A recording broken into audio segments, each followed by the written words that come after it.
Hi everyone, Brian Valerio, SVP with Alliance Advisors Advisory Group, back with another Corp Gov alert. Today I want to talk about the expanding board diversity voting policies that have been implemented by ISS, Glass Lewis, and some institutional investors over the past year.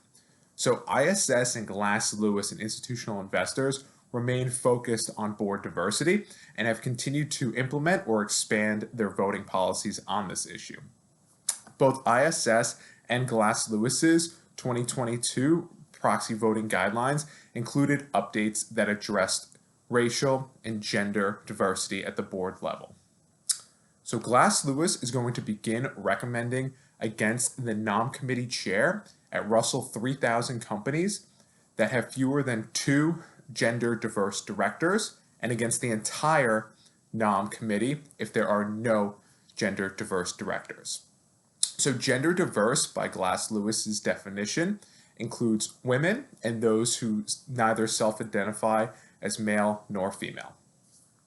Next year, Glass Lewis 2023, Glass Lewis is going to recommend against the nom committee chair at Russell 3000 companies if the board doesn't have at least 30% gender diversity by its definition. Also in 2023, ISS is going to expand its gender diversity coverage universe. And the policy is going to then be implemented for all Russell 3000 companies. Under the policy, ISS will continue to recommend against the nom committee chair at companies that have no female directors. So some initial data that's been gathered shows that about a quarter of companies, Russell 3000 companies, are going to be impacted by Glass Lewis's 2022 policy change. But it's not just the advisory firms that have policies on this. Also, individual institutional investors have policies on gender diversity.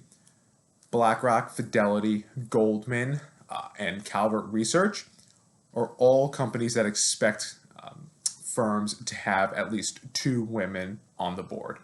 Now, BlackRock's 2022 policy actually encouraged U.S. companies, particularly those large companies that are in the S&P 500, to have 30% diverse directors, and that would include at least 2 women and at least 1 person from an underrepresented group.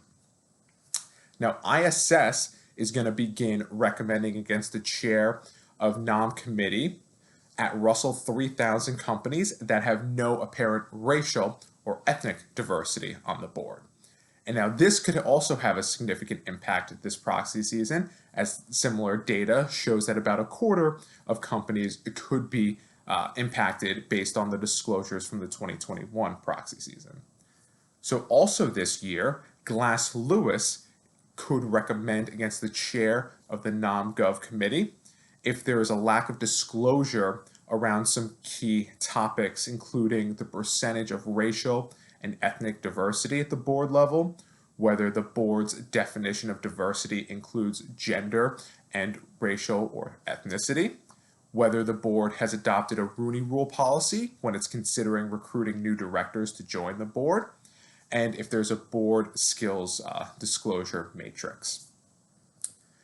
Now next year, Glass Lewis is going to recommend against the chair of nom-gov committees at S&P 500 firms that have not provided any disclosure of individual or aggregate racial or ethnicity of the directors. So you've also seen similar policies on racial and ethnic diverse directors from institutional investors, including State Street that voted against a number of boards in 2021 for lacking disclosure on their racial or ethnic diversity. And this upcoming season, we've seen policies be implemented by Goldman Sachs, JP Morgan, and AllianceBernstein that indicate that they will vote against boards and directors when there is not at least 1 director from an underrepresented group on that board. So the nominating committee chairs could have some exposure from those firms if there is no racial or ethnic diversity. So these are some updates to the board diversity policies that we're seeing from institutional investors and the proxy advisory firms heading into the 2022 proxy season. We'll continue to monitor developments in this area and report back when there's news to report to you all on these and other developing corporate governance trends.